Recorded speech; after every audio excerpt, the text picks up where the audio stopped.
Assalamualaikum warahmatullahi wabarakatuh. Jadi pada kesempatan ini aku mau nge-review tentang tuberkulosis paru. Jadi dari definisi dulu, jadi tuberkulosis itu adalah penyakit infeksi parenkim paru kronis. Dan dia disebabkan oleh Mycobacterium tuberculosa. Nah, dia itu ditemukan tanggal 24 Maret 82 oleh Robert Koch.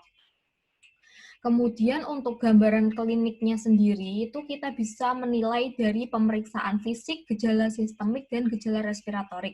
Nah, di sini saya memberikan suatu singkatan yaitu visi residen. Jadi visi res gitu. Jadi V-nya itu adalah pemeriksaan fisik. Nah, di sini pemeriksaan fisik yang dilakukan itu tergantung luas dan kelainan organ yang terlibat. Jadi kita lakukan pemeriksaan fisik untuk menegakkan suatu diagnosis. Nah, apakah suara nafasnya itu menurun? Apakah suara normal vesikuler turun? Kemudian apakah ada suara-suara abnormal seperti suara amforik, yaitu suara seperti botol yang ditiup oleh mulut kita, gitu. Suaranya seperti itu. Nah, itu merupakan suara abnormal atau disebut sebagai suara amforik. Kemudian ada gejala sistemik. Jadi gejala sistemik itu contohnya apa? Gejala sistemik itu contohnya adalah demam, malaise. Jadi malaise itu rasa capek-capek, pegel-pegel. Kemudian ada keringat malam, kemudian ada anoreksia, berat badan turun. Kemudian gejala respiratorik, batuk lebih dari sama dengan 3 minggu, kemudian batuk berdarah, sesak nafas, serta nyeri dada. Nah, untuk diagnosis dari TB ini kita bisa dibantu dengan beberapa hal atau beberapa cara. Yang pertama kita lakukan pemeriksaan dahak mikroskopis langsung. Nah, pemeriksaan dahak mikroskopis langsung itu dia untuk menegakkan diagnosis, menentukan potensi penularan, menilai keberhasilan pengobatan. Nah, pemeriksaan dahak mikroskopis langsung ini itu dia mengumpulkan dua contoh uji dahak yang dikumpulkan, yaitu dia berupa dahak apa? Bisa berupa dahak sewaktu serta dahak pagi. Jadi pengecekannya itu dilakukan 2 kali. Kemudian ada TCM atau tes cepat molekuler. Nah, tes cepat molekuler ini digunakan untuk apa? Menegakkan diagnosis, tetapi dia tidak untuk evaluasi hasil pengobatan. Jadi pokoknya gini, paling penting bisa membedakan tujuan dari tes cepat molekuler atau TCM dengan tujuan dari pemeriksaan dahak. Pokoknya intinya kalau misal pemeriksaan dahak sama pemeriksaan tes cepat molekuler atau TCM itu sama-sama menegakkan diagnosis. Cuman untuk yang TCM itu dia tidak bisa mengevaluasi hasil pengobatan. Sedangkan untuk pemeriksaan dahak mikroskopis ini digunakan untuk mengevaluasi keberhasilan pengobatan. Kemudian pemeriksaan biakan. Jadi pemeriksaan biakan itu kita bisa melakukan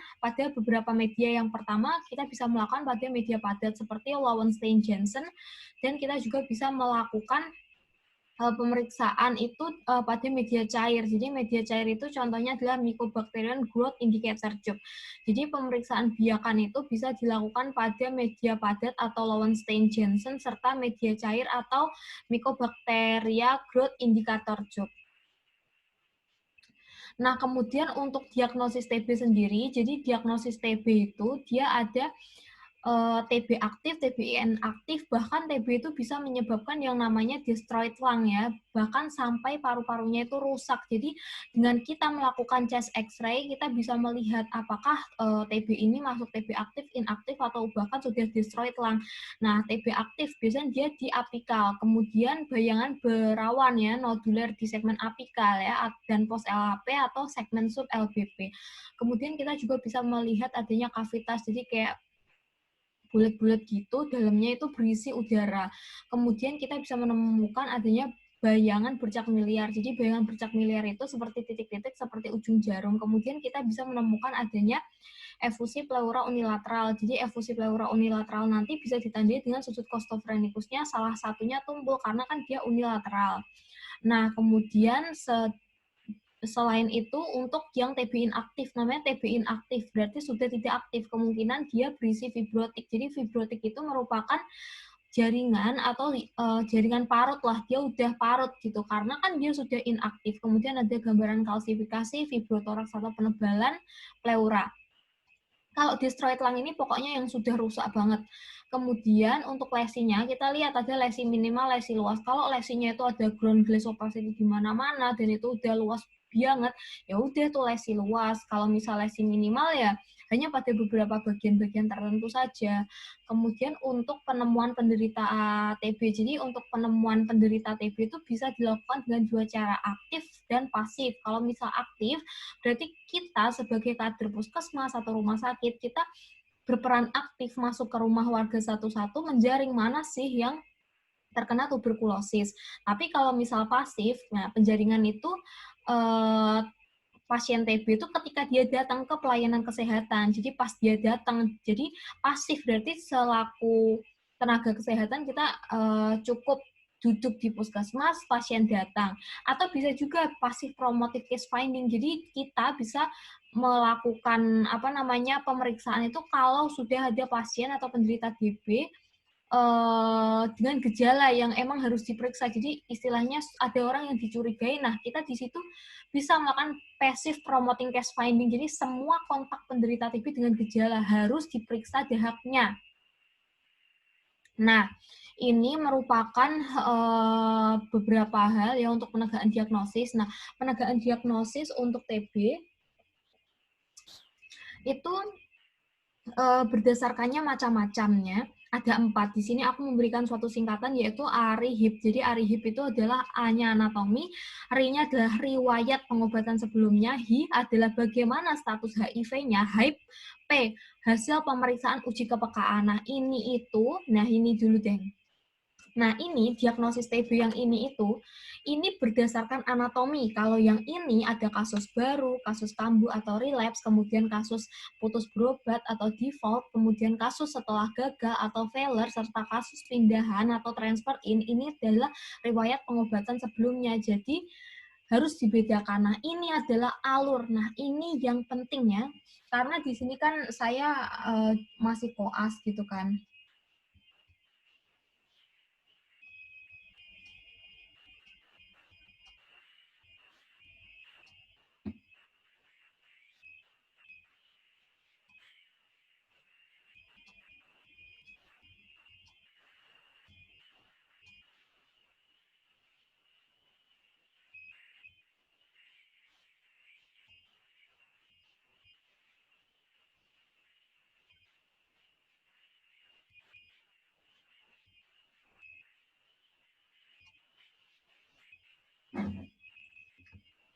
Maaf, tadi ada chat grup masuk, jadi aku berhenti sebentar. Nah, kita lanjut lagi ya. Jadi ini merupakan alur diagnosis, karena kan di sini saya masih dokter muda ya, jadi belum dokter secara resmi, jadi harus berlatih untuk lebih baik. Nah, di sini kita sebagai dokter di layanan primer, dokter di layanan dasar, kita harus tahu gitu. Tahu apa gitu. Jadi intinya itu kita sebagai dokter di layanan primer, kita sebagai dokter di layanan paling dasar, kita harus tahu apa yang harus kita lakukan nanti kalau misal ada pasien datang dicurigai TB.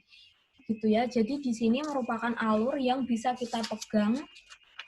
Nah, di sini adalah pasien terduga TB. Jadi pasien yang terduga TB itu gimana? Pasien terduga TB itu dikelompokkan menjadi 2. Ingat-ingat ya, pasien yang terduga TB itu dikelompokkan menjadi 2. Yang pertama ini dengan prognosis baik, yang ini prognosis buruk. Intinya di sini kita bagi menjadi 2 ya. Dalam melakukan suatu tindakan kita harus berpikir secara runtut gitu kan. Jadi orang ya yang memiliki gejala klinis seperti yang aku jelasin tadi, ada sesak nafas, batuk lebih dari sama dengan 3 minggu atau bahkan 2 minggu ya, sudah bisa kita curigai. Intinya kita lihat prognosisnya itu orang baik atau buruk. Kalau misal prognosis orang itu baik, berarti mungkin ya dia pasien baru, tidak ada riwayat pengobatan TB, tidak ada riwayat kontak erat dengan pasien TB resisten obat. Kemudian pasien dengan HIV negatif dan atau dia tidak diketahui status HIV-nya. Atau bisa juga pasien dengan riwayat pengobatan TB, ini yang prognosis buruk, jadi pasien dengan riwayat pengobatan TB, pasien dengan riwayat kontak erat dengan pasien TB resisten obat, kemudian pasien dengan kondisi HIV atau status HIV positif. Nah, kalau misalnya pasien ya dengan prognosis buruk seperti ini, salah satu aja ini koma-koma ini salah satu sudah terpenuhi, kita langsung cek namanya pemeriksaan TCM TB atau tes cepat molekuler. Nggak usah basa-basi, nggak usah pakai ribut, langsung tes cepat molekuler ya. Karena ini prognosis buruk. Lo kira kalau misal prognosis buruk nggak harus ditangani cepat? Ya elah, keburu mati dong. Ya, pokoknya kalau misal ini prognosis baik, prognosis buruk, ya udah buruk langsung TCM karena TCM ini namanya aja tes cepat molekuler. Ya, kita bisa melakukan mengetahui hasil tuh cepet banget gitu. Nah, si tes cepat molekuler itu terdiri atas tes RIF sama MTB. Jadi, untuk mengetahui apakah ada Mycobacterium tuberculosisnya atau enggak, kemudian RIF sensitif atau RIF resisten. Nah, maksudnya apa?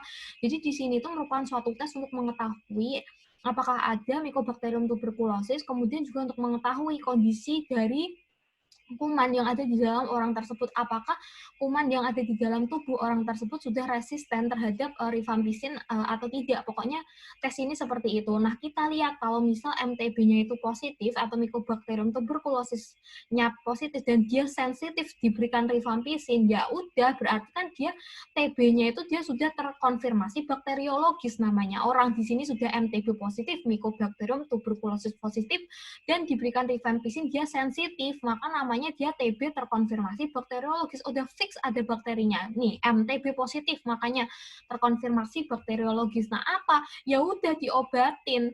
Pengobatan TB lini pertama. Oke? Paham nggak sampai sini?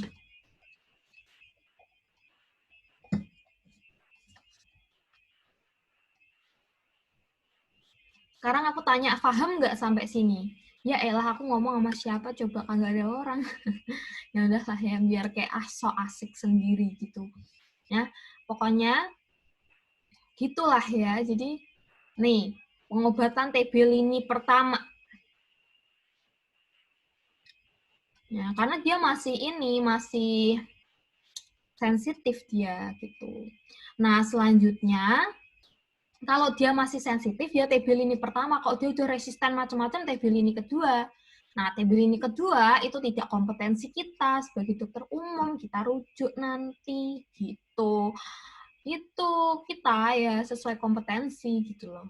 Nah, kemudian nih hasilnya tuh ada 4 guys. Nih ada 4. Jadi kalau misal MTB positif, RIF sensitif, dia diberikan antibiotik jenis rifampicin sensitif, berarti kan oke, dia terkonfirmasi bakteriologis. Nah, karena apa kok dia terkonfirmasi bakteriologis? Karena ini MTB positif, Mycobacterium tuberculosisnya adalah positif gitu.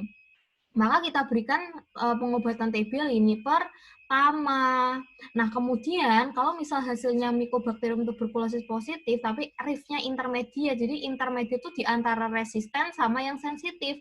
Ya, nggak yakin berarti ya kita ulangi namanya pemeriksaan TCM gitu loh. Kita ulangi, berarti anggap aja alur yang ini itu masih di sini gitu loh. Nah, nanti di sini nanti gimana setelah diulangi hasilnya? Ya nggak mungkin bakal intermediate lagi sih. Kalau nggak sensitif mesti resisten gitu loh. Nah, kemudian lanjut MTB positif, rifampicin resisten. Wah, dia udah resisten, dikasih antibiotik rifampicin, dia udah nggak mempan. Berarti apa? TBRR, TB resisten rifampicin. Nah, karena dia udah resisten antibiotik, nah ini mulai pengobatan TBRO, berarti kita memulai pengobatan TB resisten obat. Lakukan pemeriksaan biakan dan uji kepekaan OAT lini 1 dan lini kedua. Nah, sebenarnya dari sini tuh kita belum bisa ngomong kalau dia resisten obat, karena kan kita ngeceknya masih RIF kan, jadi masih rifampicin. Statusnya masih satu obat dia yang resisten. Nah, setelah itu barulah kita mulai pengobatan TBRO. Nah, tapi sebelum kita melakukan TBRO ini, nah ini lakukan pemeriksaan biakan dan uji kepekaan OAT lini 1 dan lini 2. Gitu.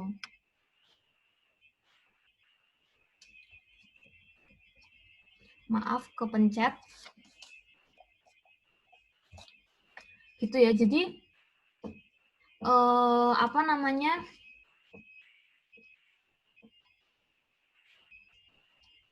mulai pengobatan TB resisten obat, lakukan pemeriksaan biakan dan uji kepekaan OAT lini 1 dan lini 2.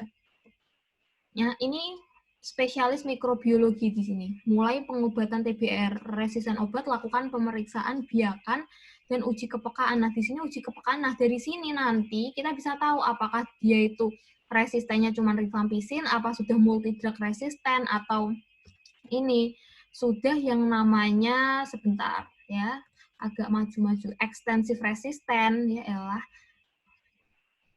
lupa namanya. Nih, atau dia apakah cuma resistennya rifampicin atau multidrug atau ekstensif atau pre-ekstensif atau sudah ekstensif. Nah, kalau misal dia cuma resistennya di rifampicin ya atau MDR, nah kita lanjutkan pengobatan TBRO. Kalau dia XDR atau pre-XDR, maka kita pengobatan TBRO dengan paduan baru. Jadi agak spesial nih ya, yang XDR sama pre-XDR. Tapi kalau misalnya yang TBMDR, ini dia ya udah TBRO. Nah, di sini tuh bukan kompetensi kita di sini. Ya, jadi nanti kalau misal ada pasien datang nih ya dengan tanda-tanda seperti ini. Nah, harusnya kalau ada orang dengan tanda-tanda seperti ini langsung kita lakukan tes lab ya, tes lab. Nah, nanti hasilnya keluar. Nah, kalau misal hasilnya keluar ya, kita lakukan pengobatan gitu. Kalau misalnya nanti hasilnya keluar ada keterangannya ya, kalau misal dia intermediate ya kita suruh untuk kembali ke lab, lakukan atau diulangi lagi. Jadi ini tuh sudah apa ya, sudah alur yang istilahnya sudah tepat karena alur ini tuh didapatkan dari panduan pulmonologi ya, dokter-dokter pulmonologi gitu. Jadi ini sudah panduan yang benar banget gitu ya. Jadi kita nanti dokter umum baru sampai sini aja kita udah bisa suruh dia untuk lab atau apa gitu. Nah, di sini kalau nah sampai sini. Terus habis dicek lab kan dikasihin ke kita tuh lembar hasilnya kita baca. Nah, kalau misal di MTB positif ya kita melakukan ini kompetensi kita di sini. Nah, dokter umum ini. Tapi kalau misal hasilnya seperti ini ya kita suruh cek lab lagi ini. Nah, nanti kalau misal hasilnya seperti ini, nah seperti ini loh, yang ini yang MTB positif resisten ya ini berarti TBRR. Nah, ini mulai pengobatan RO. Nah, kita sudah tahu resisten ini langsung kita rujuk ke spesialis paru ini.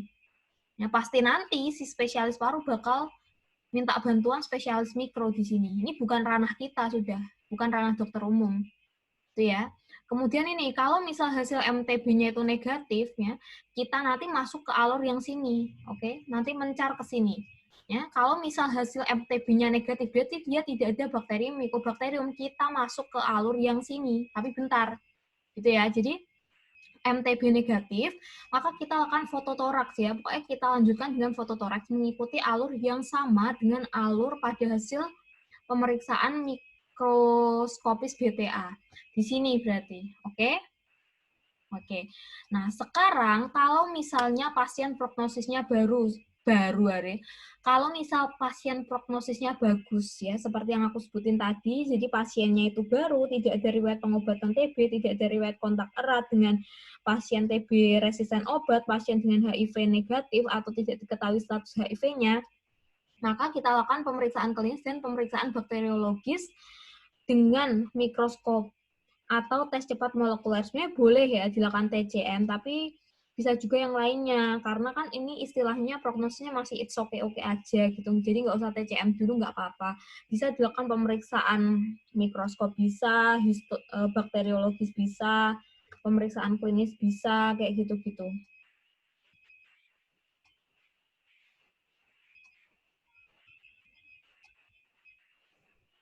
Kemudian ada dua kemungkinan. Nah, kalau dari itu dia tidak memilih, kan ada beberapa pilihan, tapi tetap sih dari beberapa pilihan memang yang bagus TCM. Kalau misal dia tidak memiliki akses untuk TCM, ya udah pemeriksaan mikroskopis BTA biasa nggak apa-apa. Tapi kalau misal dia memiliki akses ya untuk TCM, ya udah dilakukan pemeriksaan TCM. Nah, nanti alurnya ikut yang ini. Kalau misal dia itu tidak dilakukan TCM, ya berarti dia dilakukan pemeriksaan yang namanya mikroskopis BTA. Kalau misalnya hasilnya positif positif atau positif negatif, kita udah anggap itu dia terkonfirmasi bakteriologis untuk sementara pengobatan TB lini pertama, lalu kita lihat kemajuannya. Tapi kalau misalnya mikroskop BTA-nya negatif, maka kita harus menyarankan untuk melakukan fototoraks ya, atau kalau misal tidak bisa dilakukan fototoraks, rujukannya susah, maka kita bisa melakukan terapi antibiotik non-OAT. Jadi mungkin antibiotik-antibiotik tertentu yang bukan OAT. Kalau misal dia ada perbaikan klinis setelah diberikan obat antibiotik yang bukan untuk pasien tuberkulosis, berarti dia bukan tuberkulosis. Nah, kita sebagai dokter harus bisa mencari kemungkinan penyebab penyakit lainnya. Tetapi kalau misal pasien itu dilakukan terapi antibiotik non OAT tidak ada perbaikan klinis, maka ada faktor resiko TB dan ada pertimbangan dokter.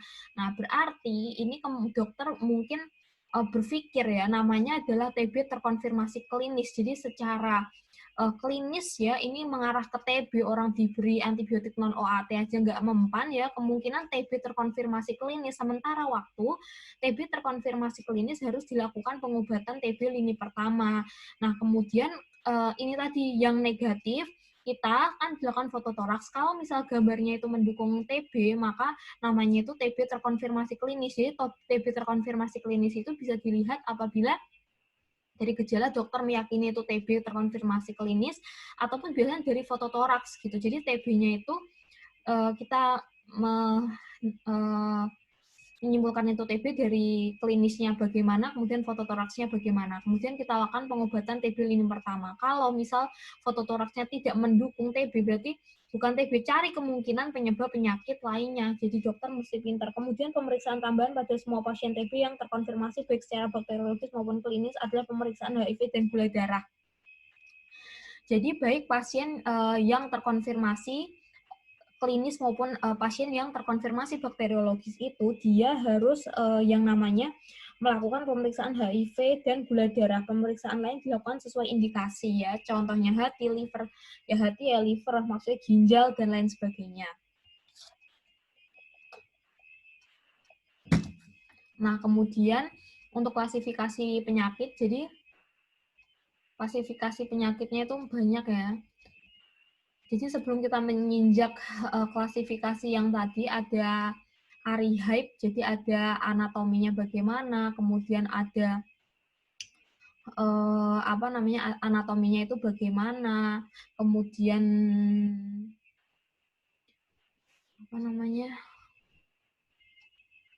riwayat bagaimana, kayak gitu-gitu. Kita kemudian HIV statusnya bagaimana, nah itu kita juga harus tahu bahwa ada juga ya klasifikasi penyakit dia terduga atau presumtif ya, seseorang yang punya keluhan gejala klinis mendukung, itu namanya terduga atau presumtif TB. Kalau TB terkonfirmasi bakteriologis, pasien TB yang terbukti positif bakteriologi pada hasil pemeriksaan melalui pemeriksaan mikroskopis langsung, TCM atau biakan. Jadi TB paru BTA positif, ya MTB positif, TCM positif, BTA ekstra paru terkonfirmasi bakteriologis, TB anak ya. Pokoknya dari cek-cek lab gitu, itu namanya TB terkonfirmasi bakteriologis. Kalau TB terkonfirmasi klinis itu pasien tidak memenuhi kriteria, ya ingat-ingat dia tidak memenuhi kriteria terdiagnosis secara bakteriologis, tetapi didiagnosis sebagai TB aktif oleh dokter dan diputuskan untuk diberikan pengobatan TB paru BTA negatif dengan hasil fototoraks mendukung TB paru BTA negatif dengan tidak ada perbaikan klinis setelah diberikan antibiotik non OAT dan mempunyai faktor risiko TB ekstra paru yang terdiagnosis secara klinis maupun laboratoris dan histopatologis tanpa konfirmasi bakteriologis TB anak terdiagnosis dengan sistem scoring. Nah, ini tadi lokasinya. Pokoknya di sini intinya kalau tuberkulosis ada dua berdasarkan anatomi, yang tuberkulosis paru atau ekstra paru. Jadi biasanya tuh dia menyebar. Nah, biasanya ekstraparu biasa kena ke KGB, limfadenitis TB biasanya. Kemudian untuk ini macam-macam riwayat ya. Pokoknya gini, apa yang disebut sebagai pasien baru, apa yang disebut sebagai pasien yang pernah diobati TB. Nah, ini klasifikasinya. Jadi kalau pasien baru TB itu adalah pasien yang belum pernah mendapatkan pengobatan TB sebelumnya atau sudah pernah meminum obat TB namun kurang dari 1 bulan. Kalau pasien yang pernah diobati TB, pasien yang sebelumnya pernah meminum obat anti tuberkulosis namun lebih dari 1 bulan.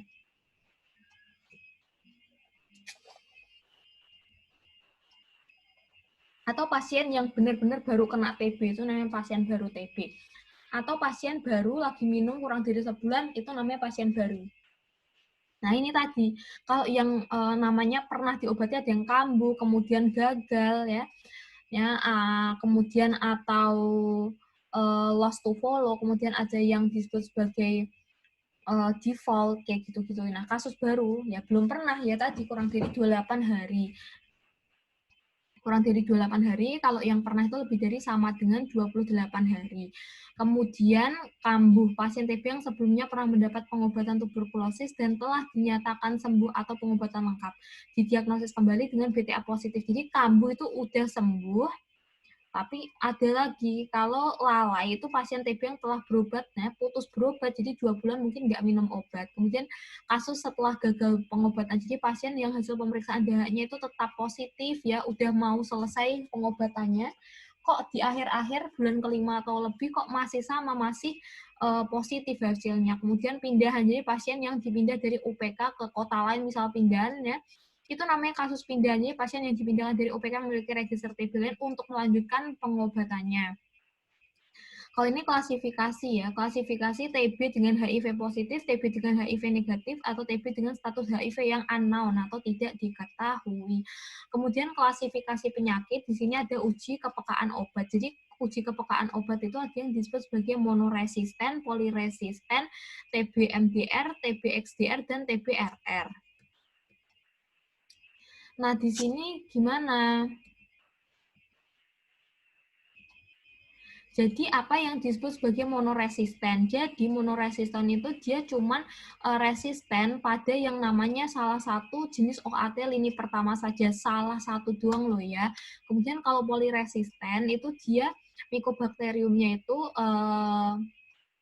resisten terhadap lebih dari satu jenis OAT lini pertama. Jadi OAT lini pertama lebih dari satu, tapi kecuali isoniazid sama IR. Jadi isoniazid atau yang lambangnya H itu sama rifampicin itu enggak. Mungkin etambutol gitu ya, sama apa gitu ya, lebih dari satu, tapi tetap lini pertama. Kalau multidrug resisten Mycobacterium tuberculosis itu resisten terhadap isoniazid dan rifampicin secara bersamaan dengan atau tanpa diikuti resisten OAT lini pertama lainnya.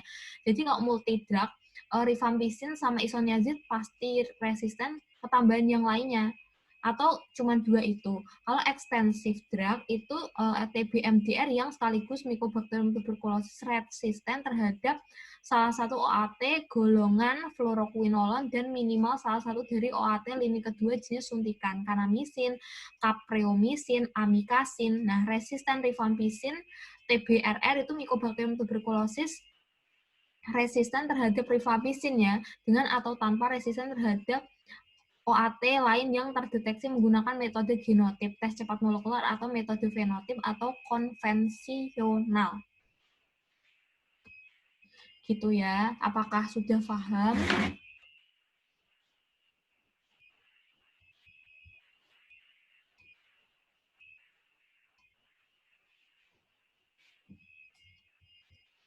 Bentar kita pause dulu.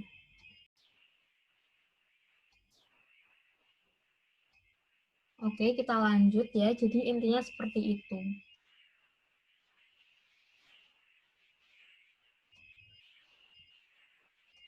Mono berarti cuma satu. Tapi yang lini pertama. Poli,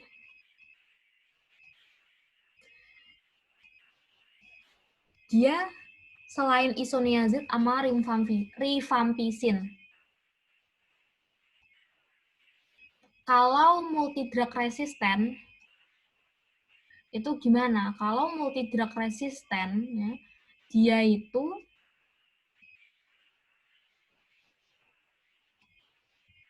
namanya aja multidrug, berarti dia Mycobacterium tuberculosis itu dia resisten dengan isoniazid dan rifampicin secara bersamaan dengan atau tanpa diikuti resisten OAT lini pertama lainnya.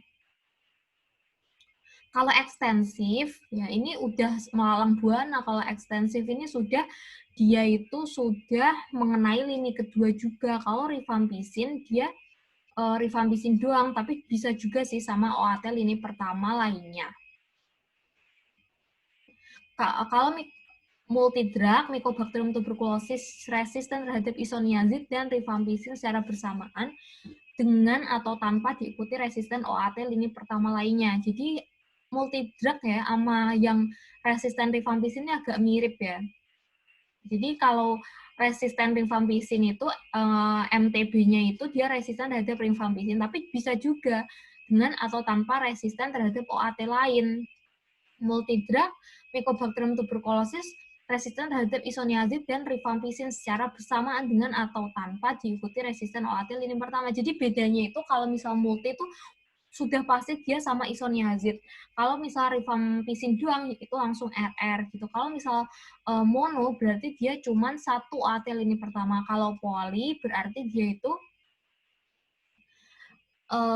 lainnya dari isoniazid sama rifampicin ya. Lebih dari satu jenis, jadi lainnya isoniazid sama rifampicin tapi jumlahnya lebih dari satu, itu disebut sebagai poli. Nah, kemudian adalah kriteria terduga TB ya. Kriteria terduga TB resisten obat itu aduh, maaf guys, aku masuk angin. Kelepasan, oh my god. Lanjut. Jadi kriteria terduga TB resisten obat itu pokoknya pasien TB itu gagal pengobatan kategori 2. Kemudian pasien TB yang tidak konversi pengobatan kategori 2, TB yang mempunyai riwayat pengobatan TB yang tidak standar. Pasien TB gagal pengobatan kategori 1, ya, pasien TB yang tidak konversi pengobatan kategori 1, pasien TB kambuh pengobatan kategori 1 atau kategori 2, pasien TB yang kembali setelah putus obat, terduga TB yang mempunyai riwayat kontak erat dengan pasien TB resisten obat, pasien infeksi ya, koinfeksi TB HIV gitu, tidak merespons secara klinis dan kriteria lainnya. Nah, ini tujuannya. Tujuannya intinya buat nyembuhin, mencegah kematian dan lain sebagainya.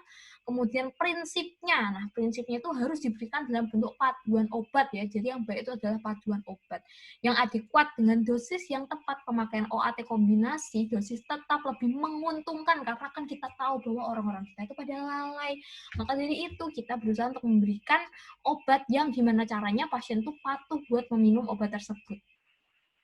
Nah, ini kita sudah sampai pada suatu tahap pengobatan tuberkulosis. Hore! Jadi, pengobatan tuberkulosis itu gimana sih gitu ya?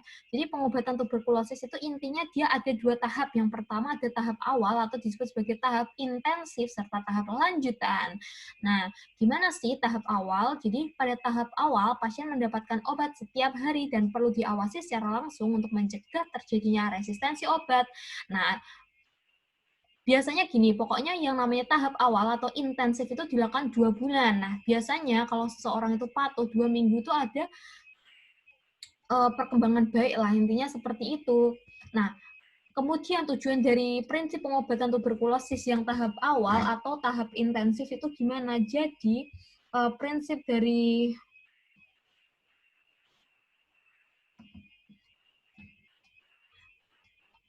dari apa namanya? Prinsip dari pengobatan tuberkulosis gitu ya. Jadi ada tahap awal sama ada tahap lanjutan. Jadi untuk pengobatan tuberkulosis itu kalau misal dia itu tahap awal ya, itu disebut sebagai intensif. Kalau tahap lanjutan, aduh maaf tadi ada WA masuk kan. WA masuk pada ribut ini. Jadi untuk prinsip pengobatan, jadi prinsip pengobatan itu kalau tahap awal tuh intinya menurunkan jumlah kuman. Nah, kalau misal tahap lanjutan itu gunanya itu dia bukan lagi menurunkan jumlah kuman, tetapi berusaha untuk membasmi kuman-kuman yang persisten, yang susah gitu. Gitu ya. Kemudian, nah biasanya itu kalau misal apa namanya tahap awal ya, kalau misal dia kategori 1 itu biasanya 2 sama 4.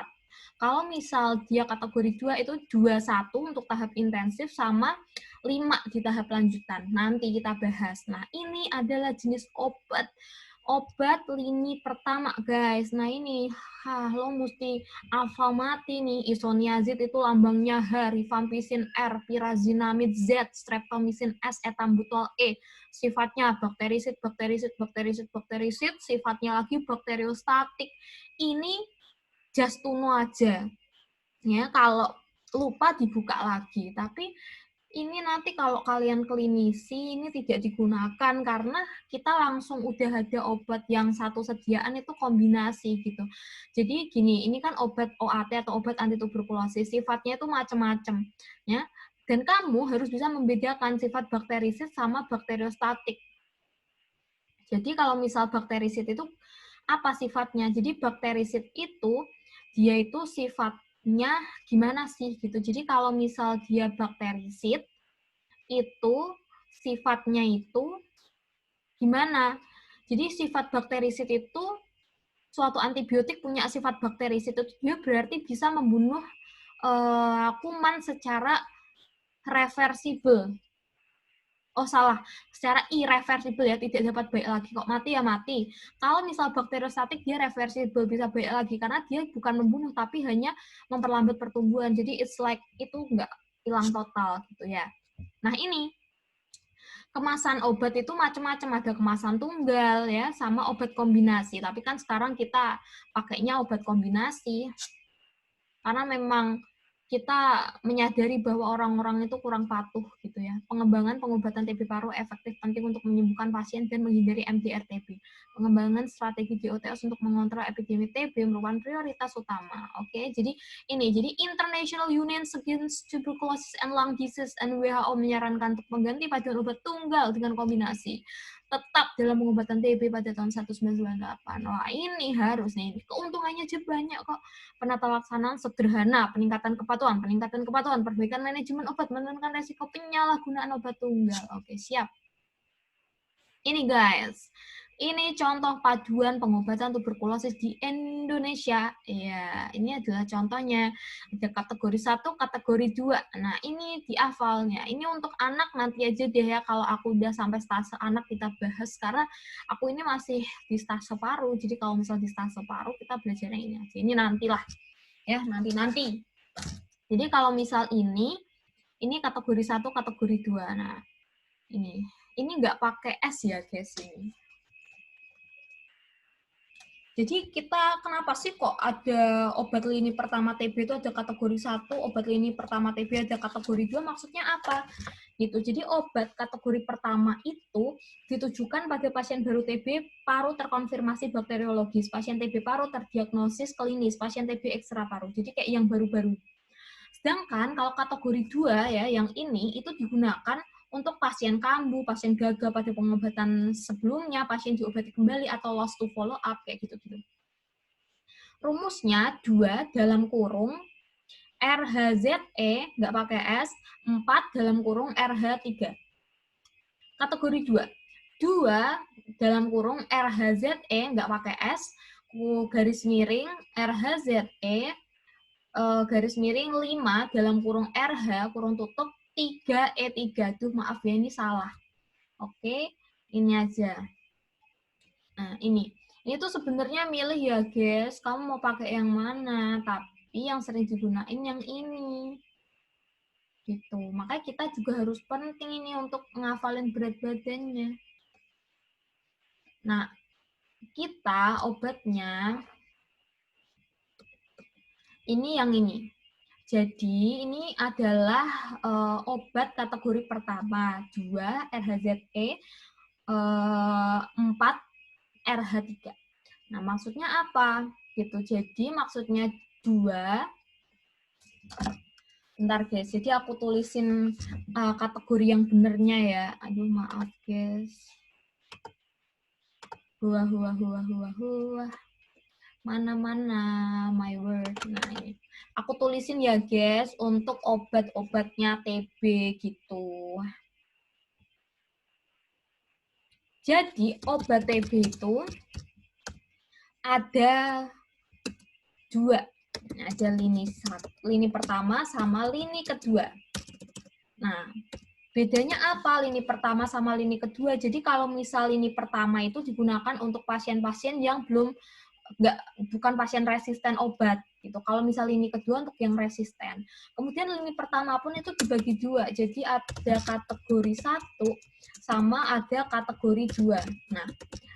Nah, apa bedanya? Jadi untuk kategori 1 ini itu digunakan untuk apa? Jadi yang kategori 1 ini digunakan untuk pasien-pasien yang mana pasien-pasiennya itu merupakan pasien baru. Kalau kategori 2 itu pasien yang mungkin sudah gagal atau putus obat dan lain sebagainya. Jadi intinya sudah pernah mengalami lah. Itu kalau ini kedua kan yang resisten. Nah ini rumusnya sebenarnya rumusnya bisa milih sih. Ada yang tahap awal atau intensif itu kan diberikan 2 bulan, lanjutannya 4 bulan. Tapi yang lanjutan 4 bulan itu ada yang diberikan setiap hari ada, tapi ada yang diberikan seminggu itu cuma diberikan 3 kali. Nah gitu. Selama 16 minggu, berarti selama berapa itu? Selama 4 bulan gitu. Nah rumusnya itu gini.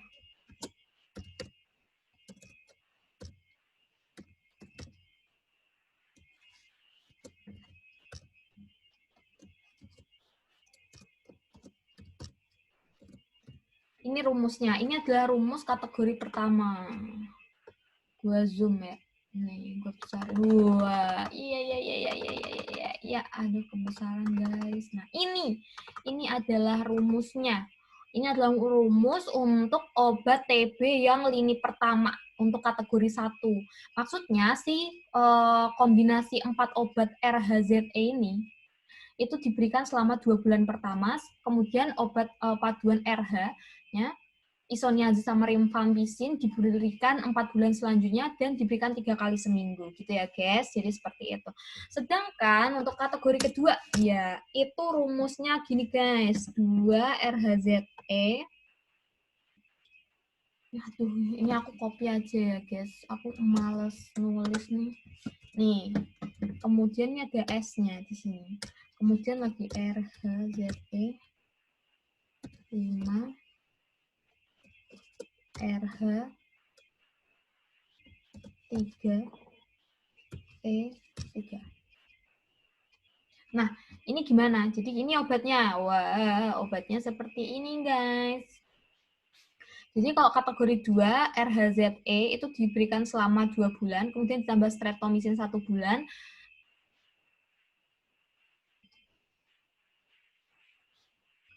Kemudian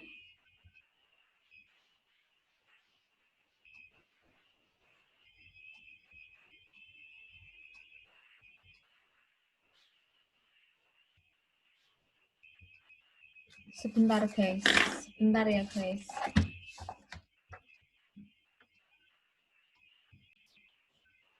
Jadi 2 bulan itu RHZE ya ditambah streptomycin nanti diinjeksi sama 1 bulannya RHZE, jadi 4 paduan obat, kemudian kita tambahkan RH 5 bulan selanjutnya ya 3 kali seminggu ditambah etambutolnya 3 kali seminggu juga gitu.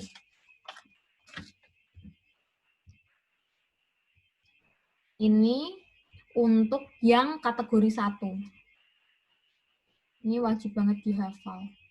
Kemudian untuk yang kategori 2 ada 2, kita pakainya 3 kali seminggu. Jadi yang ini tadi yang 2 RHZE plus S ditambah RHZE ya disesuaikan sama berat badan ditambah 5 RH 3 E3. Jadi etambutolnya juga diminum 3 kali seminggu, RH-nya 3 kali seminggu tapi diminum selama 5 bulan.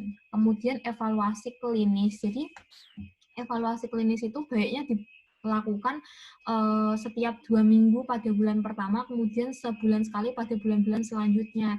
Nah, evaluasi klinis ini digunakan untuk mengevaluasi respon pengobatan, efek samping, dan komplikasi penyakit, meliputi keluhan, berat badan, serta pemeriksaan fisik.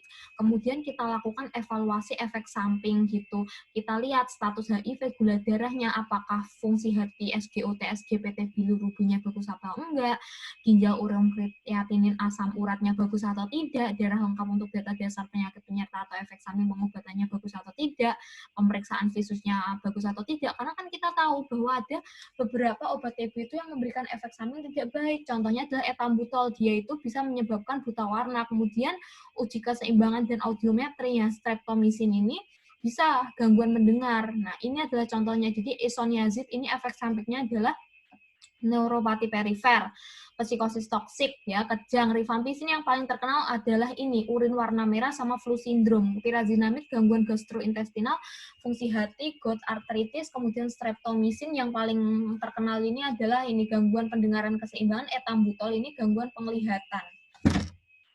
Ya, kalau etambutol penglihatan, streptomycin pendengaran. Nah, ini pemantauan. Jadi selain evaluasi klinis yang dilakukan pada 2 minggu sekali setiap bulan pertama dan sebulan sekali untuk bulan berikutnya, setiap akhir fase intensif itu juga dilakukan pemantauan. Jadi kan kita ketahui bahwa kalau misal pasien kan diberi obat lini pertama kan beda-beda kategori. Nah, kategori 1 sama kategori 2. Kalau kategori 1 kan fase intensifnya cuma 2 bulan, ya udah kita evaluasi pada akhir 2 bulan itu. Tapi kalau misalnya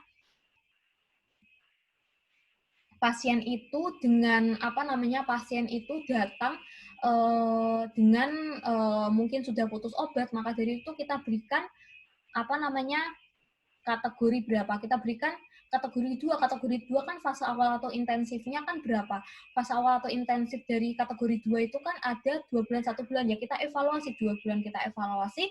Akhir bulan ketiga juga kita evaluasi. Nah, evaluasinya tuh 1 minggu sebelum, ya. Akhir bulannya tuh 1 minggu sebelum.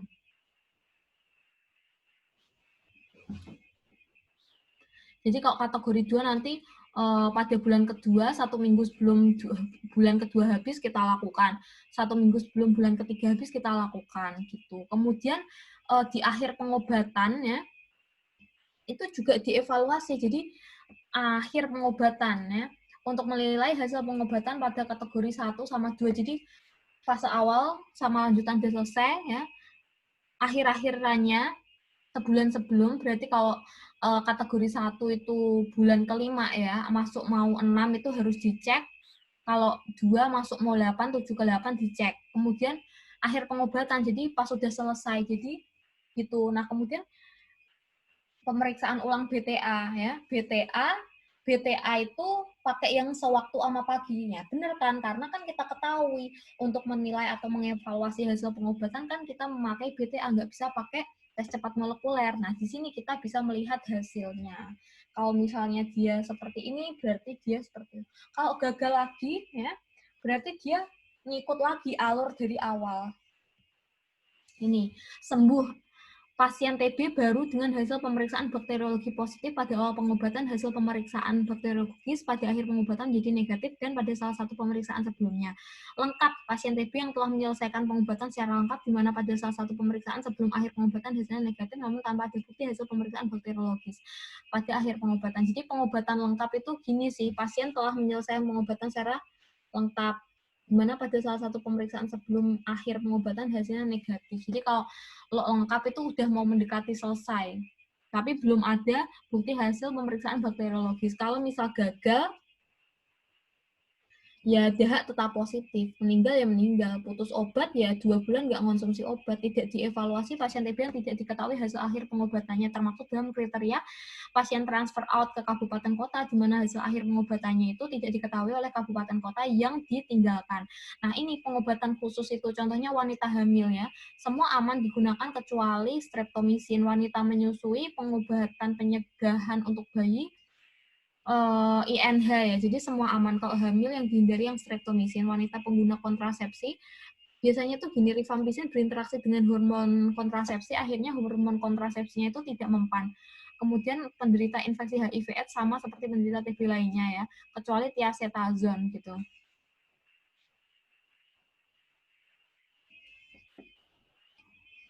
Kemudian untuk pengobatan TB pada keadaan khusus, jadi penderita TB dengan kelainan hati kronik itu kita lihat ya, kita cek kalau misal bilirubin lebih dari 2, SGOT, lebih dari 3 kali ya kita hentikan. Kalau terjadi peningkatan SGOT, SGPT kurang dari 3 kali ya kita apa namanya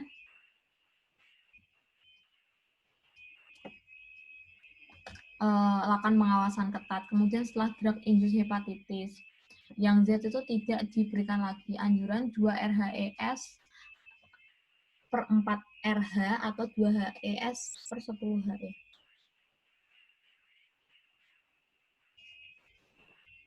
Ini anjuran untuk yang hati ya. Hepatitis akut S dan E maksimal 3 bulan. Hepatitis sembuh, tambahkan R dan H. Kemudian pengobatan TB pada keadaan khusus, jadi penderita TB yang memerlukan kortikosteroid, contohnya pasien meningitis kan dia radang gitu kan, sumbatan jalan nafas akibat TB kelenjar, TB miliar, efusi pleuria, perikarditis. Jadi ditambah kortikosteroid. Kemudian TB abdomen dengan acid test. Nah ini strateginya ya. Komitmen politik kuat, diagnosis dengan pemeriksaan mikroskopik, penyediaan obat yang mencukupi, pengawasan minum obat secara langsung, surveillance yang baik, directly observe treatment short course. Kemudian pengawasan minum obat harus dilakukan ya. Ini pokoknya seseorang yang dikenal, dipercaya, seorang tinggal dekat dengan penderita. Ya. Ini yang harus kita sampaikan pada masyarakat ya, TB bukan penyakit keturunan atau kutukan dan lain sebagainya. Ya, ini tugas PMO ya, orang yang ngawasi minum obat ya. Sekian yang bisa saya sampaikan, semoga bermanfaat.